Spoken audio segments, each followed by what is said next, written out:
उत्तराखंड कांग्रेस में एक बार फिर से अंदरूनी कलह देखने को मिल रही है।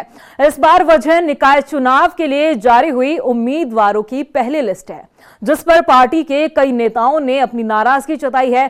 क्या है पूरा मामला, ये आपको इस रिपोर्ट में दिखाते हैं। निकाय चुनाव के लिए उम्मीदवारों का ऐलान, कांग्रेस में फिर मचा घमासान। अपनी ही पार्टी के फैसले से नेता हुए नाराज, क्या कांग्रेस को फिर भुगतना पड़ेगा भुगतान? उत्तराखंड में साल भर के लंबे इंतजार के बाद शुरू हुई निकाय चुनाव की प्रक्रिया के लिए जिताऊ उम्मीदवारों पर दाव आजमाने का सिलसिला शुरू हो चुका है। कांग्रेस ने मेयर, नगर पंचायत और नगर पालिका के प्रत्याशियों की लिस्ट जारी कर दी है और इन नामों के ऐलान के साथ ही कांग्रेस में घमासान भी शुरू हो चुका है। महिला कांग्रेस की प्रदेश अध्यक्ष ज्योति रौतेला ने सोशल मीडिया में एक पोस्ट शेयर किया, जिसमें उन्होंने लिखा है कि अब याचना नहीं, युद्ध होगा। इसके साथ ही उन्होंने इस पोस्ट में काफी कुछ लिखा है, जिसके सियासी गलियारों में कई मायने निकाले जा रहे हैं। और इस नाराजगी पर जब कांग्रेस के प्रदेश उपाध्यक्ष मथुरादत्त जोशी से सवाल किया गया, तो उन्होंने ज्योति रौतेला की नाराजगी वाली बात को स्वीकार करते हुए कहा कि सबकी नाराजगी को दूर किया जाएगा। जो पार्टी का सामूहिक नेतृत्व होता है, फैसले लेने का अधिकार उन्हीं को होता है। पार्टी के हमारे 7 वरिष्ठ नेतागण बैठकर फैसले कर रहे हैं और जो भी फैसले उनके होंगे उचित फैसले होंगे। और निश्चित रूप से थोड़ा बहुत नाराज़गी होती है, इतना बड़ा युद्ध है ये। मैं मानता हूँ कि नाराज़गी होगी कुछ कार्यकर्ता में, लेकिन उस नाराज़गी को, जिसकी भी नाराज़गी होगी, हम उसको दूर करने का प्रयास करेंगे।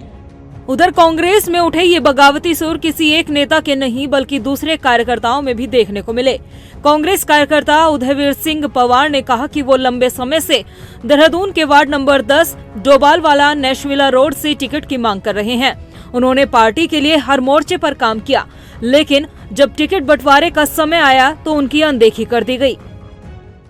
कांग्रेस पार्टी में मैं तो अब मुझे मजबूरन बोलना पड़ा, बड़ा दुख हो रहा है कि हम इतना काम कर रहे हैं। क्या यही है कि कोई चाटू कार्यकर्ते को तो कोई लास्ट में कोई मोमेंट में कोई टिकट लेने के लिए आ जाए? हम कह रहे हैं विधानसभा में हम टेबलें लगा रहे हैं, बस्ते हम लगा रहे हैं, लोकसभा में बस्ते हम लगा रहे हैं। प्रदर्शन हो रहा है, धरना हो रहा है, हमें फ़ोन किया जा रहा है, हमें सूचित किया जा रहा है कि आज धरना है, पुतला दहन है और हम आ रहे हैं। विरोध प्रदर्शन हम करने जा रहे हैं। आज राजभवन का घेराव है, आज मुख्यमंत्री का, आज सचिवालय घेराव है, हम आ रहे हैं। और जहाँ टिकट देने की बारी तो दूसरे व्यक्ति को लिया जा रहा है। वहीं कांग्रेस में मचे घमासान को लेकर बीजेपी ने भी तंज कसा है। भाजपा की प्रदेश प्रवक्ता कमलेश रमन ने कहा कि कांग्रेस पार्टी का नारा लड़की ही लड़ सकती है खोखला साबित होता नजर आ रहा है। कांग्रेस में महिला नेताओं का शोषण किया जाता है। देखिए, इसीलिए तो कहते हैं कांग्रेस में एक जो नारा उन्होंने दिया था प्रियंका गांधी जी ने, लड़की हूँ लड़ सकती हूँ, तो मुझे लगता है कि वो खोखला सा साबित होता है यहीं पर। जो अपनी प्रदेश अध्यक्ष जो महिला उसकी है, अगर वो उसको ही अपने साथ कमेटी में बैठा करके महिलाओं का जहाँ पर टिकट होना है, अगर वहीं उनको लेकर के समन्वय नहीं बनाया जाता, तो मुझे लगता है कि उन्होंने जो अपनी एक पोस्ट डाली है तो वो कहीं ना कहीं दर्शाती है इस बात को कि कहीं ना कहीं महिलाओं का वहाँ शोषण हो रहा है। और यही बात है कि कांग्रेस में महिलाएं कभी पनप नहीं पाती। निकाय चुनाव में उम्मीदवारों के नामों का ऐलान होते ही जिस तरह से कांग्रेस में घमासान शुरू हो चुका है, ऐसे में कांग्रेस की एकजुटता पर एक बार फिर से सवाल खड़े होने लगे हैं, क्योंकि कांग्रेस पार्टी को हमेशा एकजुटता की कमी का खामियाजा चुनावों में भुगतना पड़ता है। अब देखना ये होगा कि नेताओं के उठे बगावती सुर को पार्टी कैसे शांत करती है।